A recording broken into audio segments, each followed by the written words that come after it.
Assalamu alaikum. Welcome to Game Changer. I'm Maryam Zia. Tonight we will be exploring the long-standing and multifaceted ties between Pakistan and Kingdom of Saudi Arabia.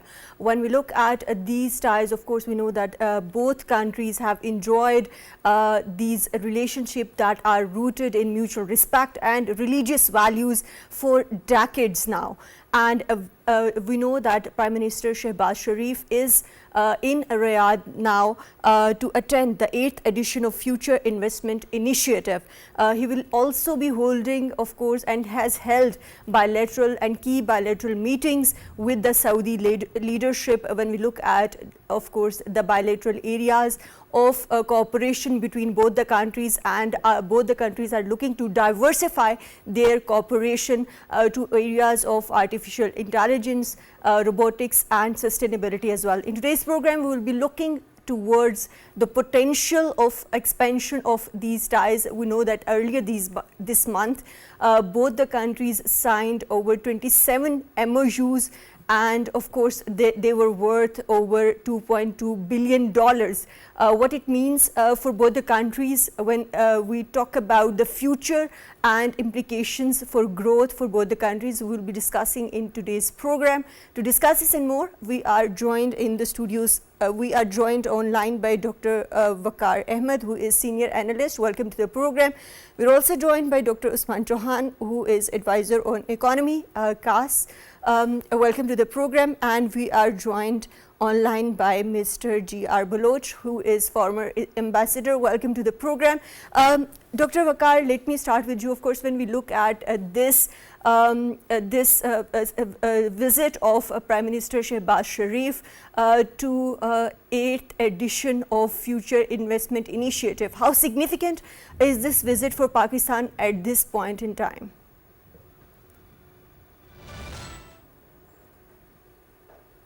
Initiative comes at probably a very appropriate time, given that Pakistan is trying to pitch its newfound macroeconomic stability to foreign investors, ensuring them that the timing to invest in Pakistan is now. And of course, as you may have seen, that the agenda of the Prime Minister includes inviting various investors into sectors which are very broad-based, including technology, food, education, mines and minerals, petroleum.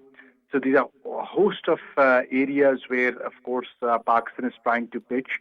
And it's also important to mention that doing so in Saudi Arabia is far more important, given that both economies enjoy quite a bit of trade, investment and financial integration, which sort of makes it easier for investors to understand each other and find a comfortable place.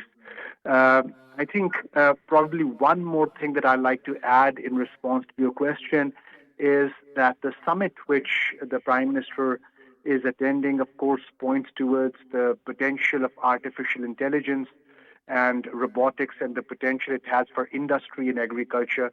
This is where probably industry from the developed countries is looking towards countries such as Pakistan, which have relatively economical manpower to support these areas. In terms of our price, in terms of our exchange rate, we are far more competitive than many other countries which are trying to pitch their technology sector and human. Right, Dr. Vaqar, you have rightly pointed out that this remains an important sector for Pakistan, especially when we know that Pakistan is one of the countries where we are getting a lot of remittances from Saudi Arabia. But when we look at this ongoing summit, of course, its theme this year is very interesting and very forward-looking, and it is themed at Infinite Horizons, Investing Today, Shaping Tomorrow. How do you think this is aligning with Pakistan's own economic goals? Yes.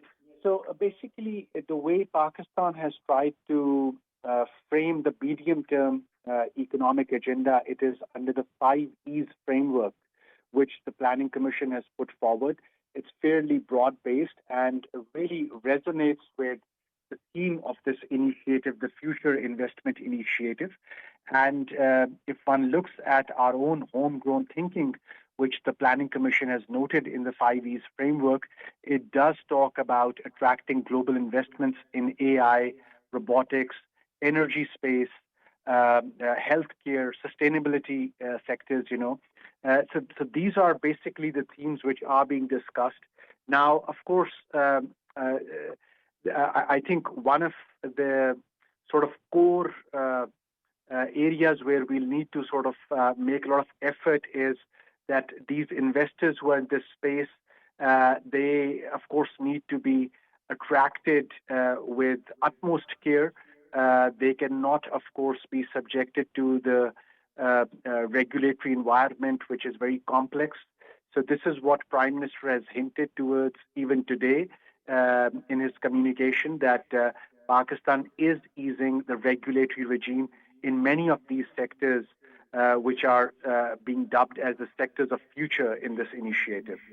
Right, and of course, when we look at these MOUs, 27 MOUs that were recently signed between both the countries earlier this month, and they are valued at $2.2 billion. Do you think this visit is also a build-up of those MOUs, and what areas do you think are different that this visit is going to be covering that we don't see earlier on those MOUs or memorandum of understanding between both the countries?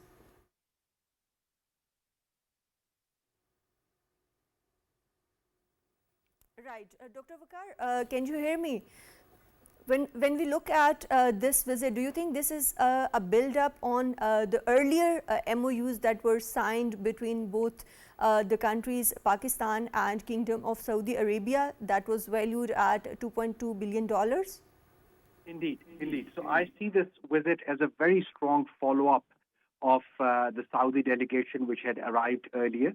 And the reason I say so is because at the end of their visit, they had noted Pakistan's success in securing the IMF program, and they were hopeful of an improved competitive environment in Pakistan. And I think a lot of meetings that are taking place between the Prime Minister and Saudi colleagues, many of those faces are featuring in again, which means that those entities who had visited Pakistan, those officials who had visited Pakistan, they are responding to Prime Minister's request, which was really to mobilize the resources as early as possible and materialize whatever was committed in the MOUs. Right. Thank you very much, Dr. Vaqar Ahmed, for joining us in today's program and for your valuable input. And now let me take the same question to Dr. Usman Chauhan. Dr. Chauhan, when we look at this significant visit and the MOUs, 27 MOUs that were signed earlier this month between both the countries, how do you think that this visit is an expansion of those visits, and in what ways can Pakistan expand and also attract investments from Saudi Arabia? Yes, thank you for having me on your show, and thank you for the question. It is very interesting, and I do agree with Dr. Waqar that there is a kind of iterative process where there have been rounds of engagement. You start by visiting them, they come to you, they see what are the possibilities, then you follow up with more detailed plans, you offer them a more rich perspective on the opportunity, and then you proceed like that with the first step, then the full implementation, and so on. And so we've done it in a very logical manner. We've done it in a very good faith manner. So have the Saudis. And so what you end up with is a kind of serious and concerted effort that involves all stakeholders and looks at the interest of both sides, both the Pakistani side and the Saudi side. So, and we have good experience of this from CPEC. And the Saudis have good experience of this from many engagements around the world. So both parties are quite seasoned in this now. And that's why things have moved along so fast, as I'm sure you'll observe. So this is how things should be done in the South-South cooperation. You know, this is how things we would want to be of this high caliber. So I'm very satisfied with this, and these various areas of cooperation are ones that do benefit Pakistan. They have been highlighted by our economic managers. They have been raised as areas of important focus for larger development goals. So I think we are all on the same page in terms of what needs to be done, and I think it's very good, very healthy that it's done in this manner. Right, and Mr. G.R. Baluch, when we look at this significant visit of Prime Minister Mohammed Shehbaz Sharif to Kingdom of Saudi Arabia, what are your expectations from the bilateral meetings that are going to be taking place and that are taking place between Prime Minister and his cabinet and of course with the Saudi leadership? What can we expect in terms of strategic and economic ties and expansion of those ties? Thank you, Maryam. Actually, I would like to really go a bit focus on what the Prime Minister said.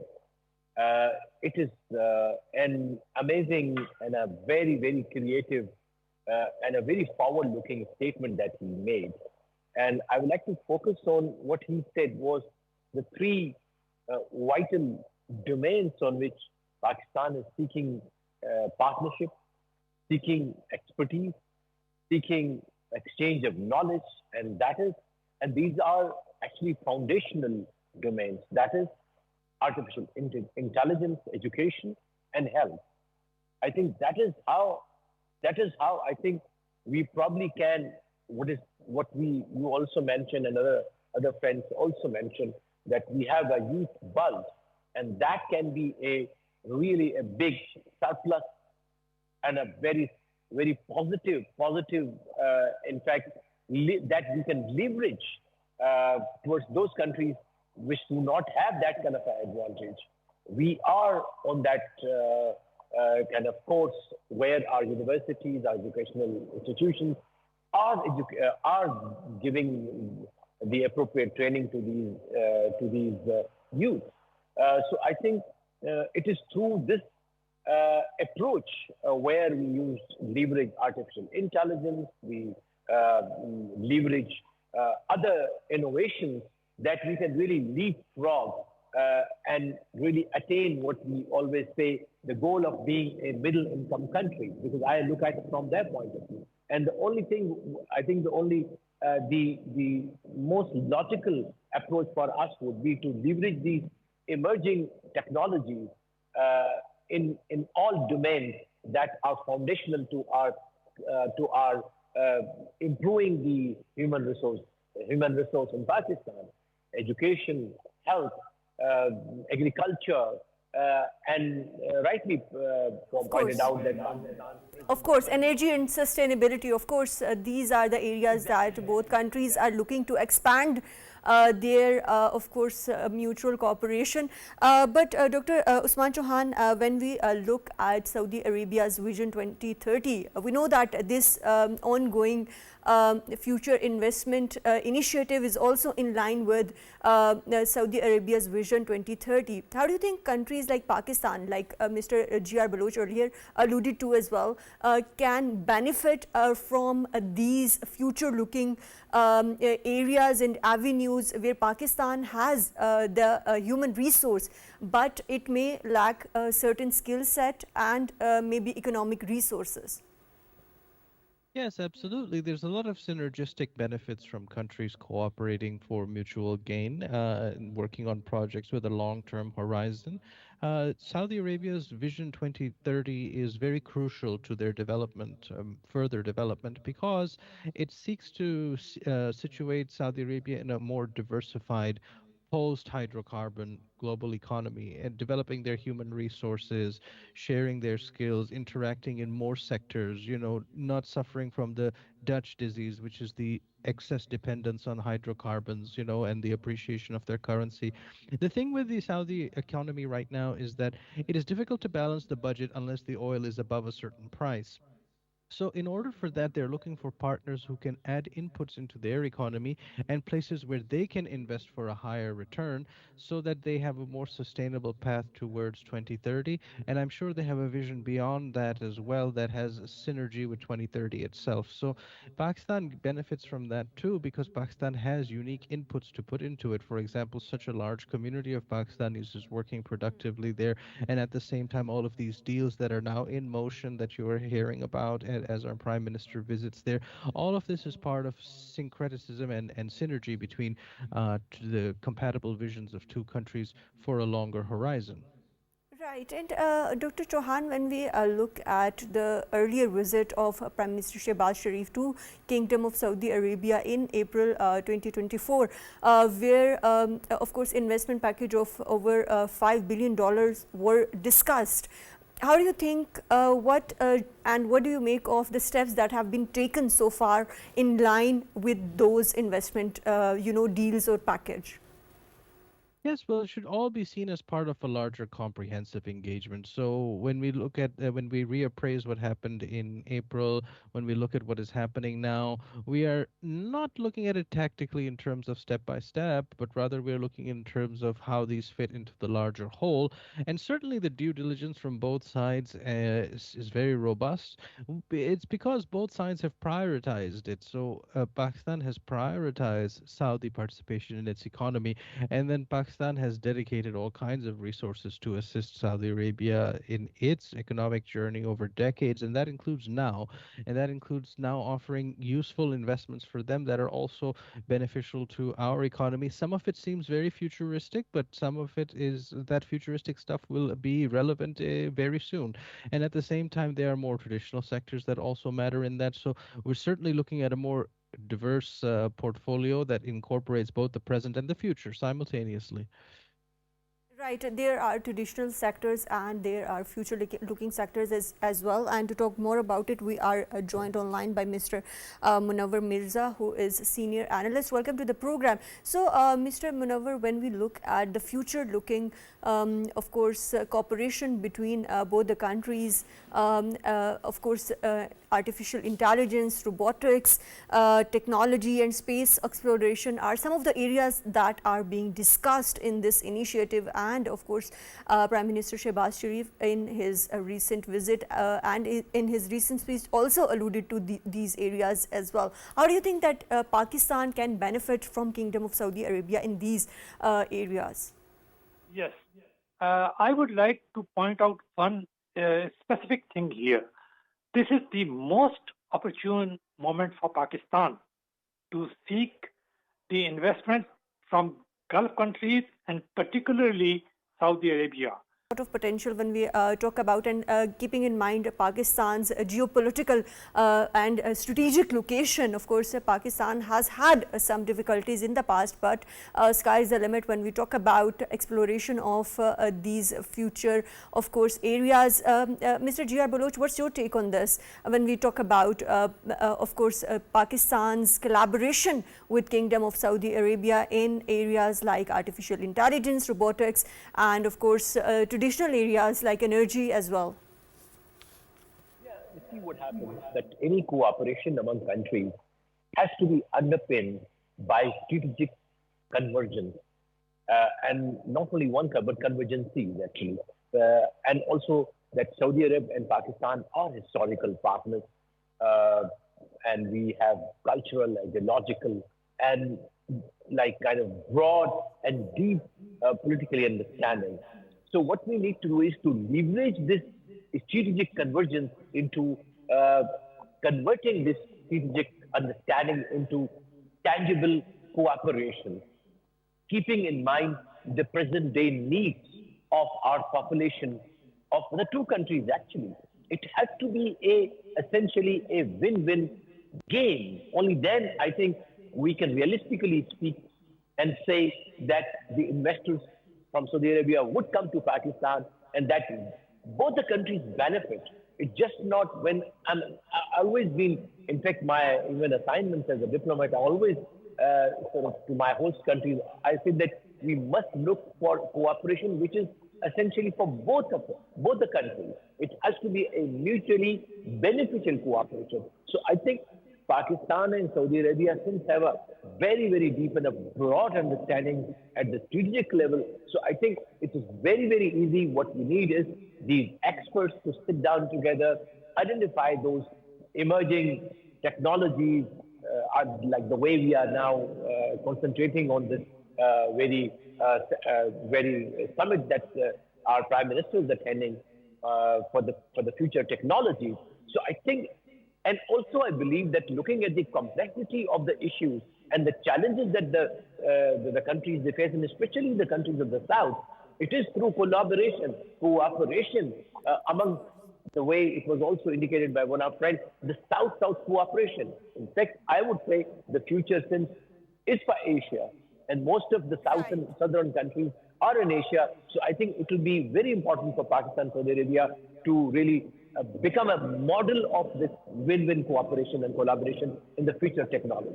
Of course, and Mr. Munawar, coming back to you, when we talk about, of course, collaboration between Pakistan and Kingdom of Saudi Arabia, we know that in alignment of with Saudi Arabia's Vision 2030, Saudi Arabia is also looking to diversify its economy. When we talk about specifically about semiconductors and digitalization, how can Pakistan benefit from Saudi investment, especially in the fields of IT, and keeping in mind our youth bulge? You see that Pakistan has got a very large potential in both these fields. Pakistan has got, on one hand, a large population, and the population which consists of youth. And Pakistan and the present government under Shahbaz Sharif is especially focusing on developing IT and other technologies, while the Middle Eastern countries, particularly Saudi Arabia, is looking for diversifying its investment in various other fields. Because you see, oil is slowly, gradually coming down. And the use of oil, I have been to United Kingdom and Europe just a month ago and lived there for almost 3 or 4 months. I saw a tremendous change coming there. And the change was that China was producing a mass scale of solar panels. And this solar energy was being utilized in the European markets. So the oil developing countries will have to diversify, because the ultimate energy sources is not now oil. After 10 or 15 years, all these oil producing countries will have. We have to shift towards the renewable energy resources as well. Thank you very much, Mr. Munawar Mirza, for joining us in today's program and for your valuable input. Coming back to you, Dr. Usman Chauhan, of course, when we talk about energy cooperation between both the countries, and Saudi Arabia with its vast oil reserves remains one of the biggest exporters of oil. What role can it play in Pakistan's energy import bill, in reducing Pakistan's energy import bill? It would be a tremendous role that they can play, and they have in the past. There have been areas where we have had serious supply constraints, and we have faced sanction regimes and things of that sort, and Saudi Arabia stood by steadfast. And the same is true in other periods of comparative normalcy, where the Saudis have always considered Pakistan to be a partner. Now, given that oil, we import more than 70% of our hydrocarbon needs, and in terms of our import bill, it is a very significant percentage that goes straight to oil imports or natural gas imports. That means that countries such as Saudi Arabia, not exclusively Saudi Arabia, but including Saudi Arabia, have a very crucial role in helping us to balance the budget, the fiscal deficit, particularly the current account deficit as well, because energy is the lifeblood of the economy. And so if we don't have that sort of energy independence, then we require assistance from countries that are of the same mind as we are. So that is first and foremost the consideration when we look at our trade between them. But then there's also many other factors as Saudi Arabia diversifies into other economic sectors. So we should keep in mind the importance of it, but not an inclusive role of it. So that's how I view it. Right, but Dr. Chauhan, when we talk specifically about, of course, energy cooperation between Pakistan and Kingdom of Saudi Arabia, both countries have discussed collaboration in the past as well in projects like hydropower.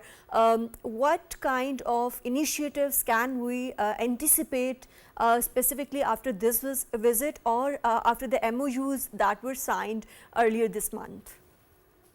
Well, the simplest way to put it is that the MOUs were a signaling of our intent, and that intent was quite comprehensive because, as you have alluded to correctly, there was a wide scope of areas in cooperation, including in infrastructure, including in mining, including in energy, among others. So, this is a priority area. Now, the next step in terms of incentivization is simply to implement those projects, get everybody on board, and follow the right schedule for things to be done in a timely manner.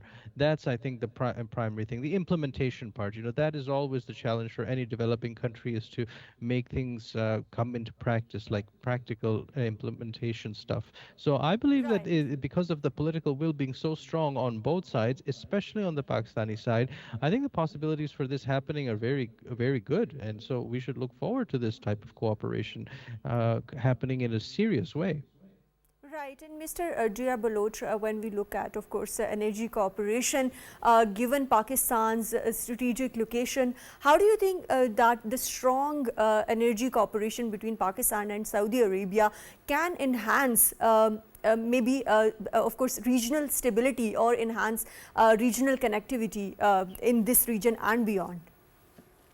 Yeah, indeed, that is what is our, in fact, strategic strength, if you will, of Pakistan. That makes it so important and a destination which cannot be escaped. If any country is interested in a global supply chain, and especially since we have now developed Gawadar as a hub, and I'm sure all of us know it, that Gawadar is a very unique port where one of the heaviest ships can be anchored. No other port in the region, in fact in Asia, has that kind of a unique characteristic. I mean, it's all God endowment to us. So when Gawadar becomes a fully operational and connected to CPAC, so I think we should and we are looking forward to Pakistan emerging as an global energy hub. And this is where, and I think even post-carbon, as was mentioned here by Dr. Saudi Arabia will remain one way or the other an important actor in the energy sector, whether it's whatever shape the energy would be. So I think from that, maybe it could be a gas, it could be LPG or whatever it is, but they will be dependent on some kind of energy where Saudi Arabia, I think, and that is the whole effort of Saudi Arabia to remain an important actor in the energy sector.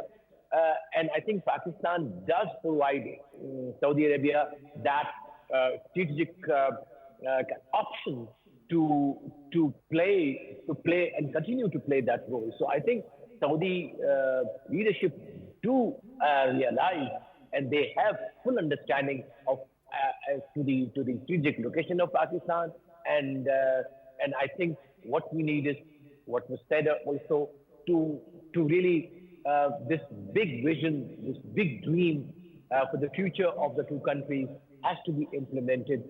I think this single word says it all, that we must try to sort of come up with concrete steps so that all the projects which have been undertaken, all the promises, all the big dreams, unless they're implemented in time, with efficiency and professionally, I think this is where our government seems to be serious, and I hope and pray that we are able to implement those dreams, and we really are ready to enter 21st century as a middle income at least country in the coming decade or so. Right, right. And Mr. Jia Baluch, earlier when talking about Prime Minister Shehbaz Sharif's recent, of course, address in the summit, you alluded to the significance of healthcare sector as well. What kind of opportunities are we talking about, or can emerge from Saudi's investments in Pakistan's healthcare sector, especially when we talk about infrastructure and other opportunities? Yeah, definitely. I think the health is, unfortunately, education and health actually are two sectors which are unfortunately not. Of course, education to some extent has been now undertaken by a private sector, but health sector is mostly for the common public is a public sector responsibility, and because of the funds constraints or the financial constraints, and sometimes I think a political will. So maybe Saudi investors can come up in this sector and come up with some development for construction of good medical facilities. We have enough of human resource. Again, we go back to that we produce about over 5,000 doctors all over the country in a year. And they are really very good doctors, as we all know that when they go out of Pakistan, they are doing so well in the United States and in the Western countries.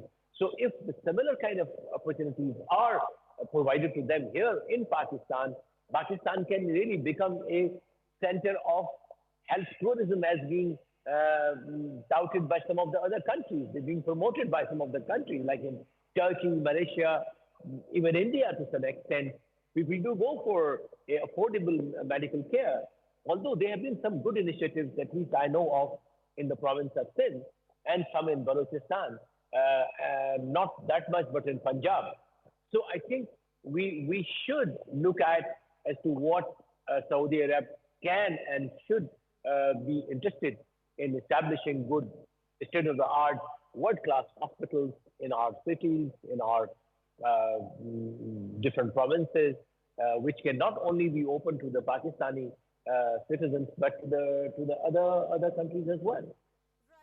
And Dr. Chauhan, when we talk about, of course, laborers or skilled laborers in Saudi Arabia, we know that a huge number of Pakistanis are contributing to the Kingdom of Saudi Arabia. And in this recent visit, we know that 30 letters of intent for regarding employment and regarding skilled laborers have also been signed. How do you think that Pakistan's laborers or skilled laborers, or what kind of skilled manpower can Pakistan provide to Kingdom of Saudi Arabia in terms of human resource development and under of course the vision of Saudi Arabia 2030, and how could it in turn benefit Pakistan in terms of its economy? Absolutely. There has been a historic, you can say, niche that Pakistan has filled in terms of sending labor of all skill levels to Saudi Arabia. So there's two broad niches in that. One is the high skilled people, the managerial talent, the medical talent, so on, as well as a blue collar cohort, a very significant blue collar cohort doing the sort of construction, transport, and other industries. This bifurcation still exists, but there is an important trend in Saudi Arabia that we have to remain mindful of. You can call it the Saudiization or the indigenization of Saudi economy. And that is a good thing from Saudi Arabia's perspective, because they also want to provide good jobs for their own people. And so they have worked a lot on human resource training for their own people. So the caliber of Saudi workforce is much higher today than it was even 10 years ago, thanks to direct and precise interventions driven by their prince, the crown prince. So that is already yielding results. What that means is that the same niches, as opposed to having like broad areas fulfilled by the Pakistani workforce, there will have to be more effort on our side to fill more targeted areas, because now there is a Saudi community or Saudi workforce that will serve certain needs, and we have to work around that to provide value for them, and by extension that we create the remittance streams. Because when we talk talk about growing our export base, that's something you and I have talked about a lot. That we should always think of the remittance as a kind of export as well, the export of labor. And that remittance thing has grown much faster than exports have because they don't depend on our internal bureaucracy. They don't depend on the amount of currency, foreign currency we hold. It doesn't depend on those things. So you can keep sending people who work hard and send things back home. So now we should start to calculate in with terms of better the skill parallel set, of between. course. Right, right, but with better skill set. But Dr. Usman Chauhan, at the same time, we know that one of the constraints when we talk about bilateral trade of Pakistan with Kingdom of Saudi Arabia remains that the trade is still in favor of Saudi Arabia. What kind of steps are needed at this point in time that we can create kind of balance between both the countries? The fastest way to do this would be to increase the labor pool because the remittances would go up immediately. That's a much faster way to do it. But the longer term would be that you have a diversified economy with high complexity that addresses specific needs from the staples to the durables to the discretionary elements of their market. That would be better. But fundamentally, there likely always be a certain mismatch so long as we remain an energy importing country. As long as we are net importers of energy, the deficit is just a natural thing because that our demand for that is inelastic, whereas their demand for our exports is quite elastic. I mean, you can have, of course, workers from other South Asian countries, or you can have those basic things fulfilled in terms of towels and textiles and stuff from other countries. So this difference in elasticity will always be a factor, but we can work around that in a healthy way. And when we talk about diversification to reduce the trade deficit between both the countries, what kind of sector should Pakistan be focusing on, since we are talking about economic ties and enhancement of ties between both the countries? I'm sorry, I didn't hear the question.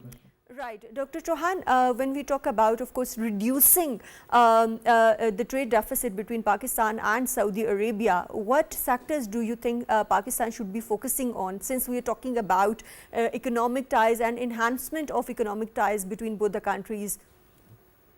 It's not so much about what their demands are, but what we can supply. So we are an agri-based economy still, and there is a growing population in Saudi Arabia as well, so they have that food necessity. So that's one straight up.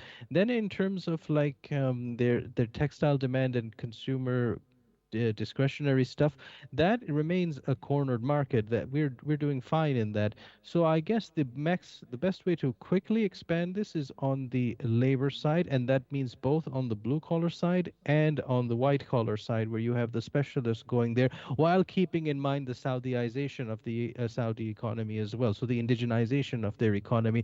But it's not so much that they could absorb everything we produce if we were willing to do it, but given the limitations of complexity in our economy, it's more a question of what we can supply.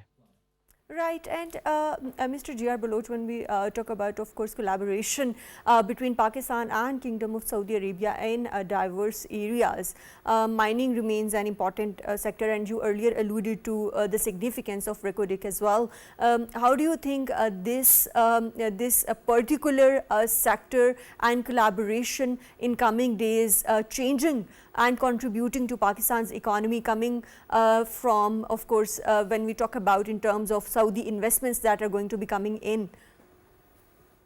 Yes, Maryam, we are endowed by nature with so much of kind of untapped wealth underneath our beautiful land.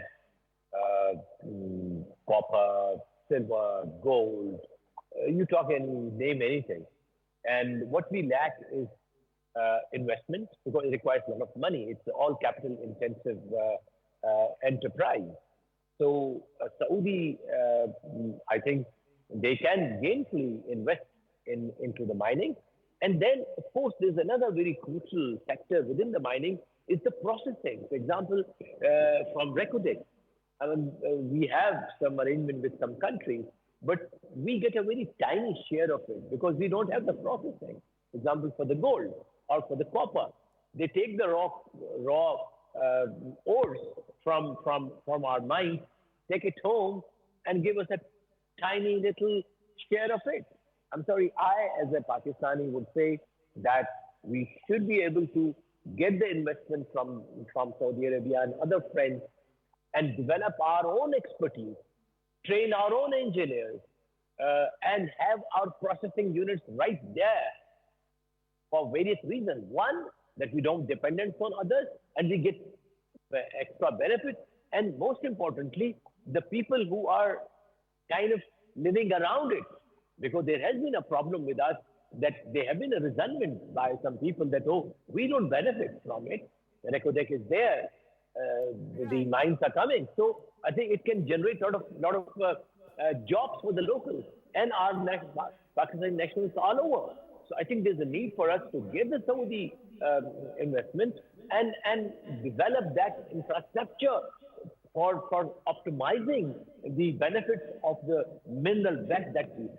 Yes, ma'am. Right. And lastly, very briefly, Mr. G.R. Baluch, tell us that what are your expectations from this ongoing visit of Prime Minister Shehbaz Sharif to Kingdom of Saudi Arabia in terms of enhancing already strong ties between both the countries? I think it's a very constant and a continuous interaction between Pakistan and Saudi Arabia. I think the most visited country by our leaders is Saudi Arabia. In fact, there has been a tradition before that whenever a prime minister took oath of office, in most of the cases, the first visit abroad was to Saudi Arabia. So I think, especially this visit, since focuses on specific areas, so I think it will probably fill in that big gap of future horizons in which the two countries can hold each other's hand and move forward. And they also have a very big youth bulk. It's not only Pakistan, but if you look at Saudi population, they have the same problem that they don't have, like a lot of youth there in their own, from their population proportion. So I think the youth targeted investment, the youth targeted collaboration is all about the future. And it is the future that we all have to harness. If we don't harness the future now, probably we won't feel secure. We won't feel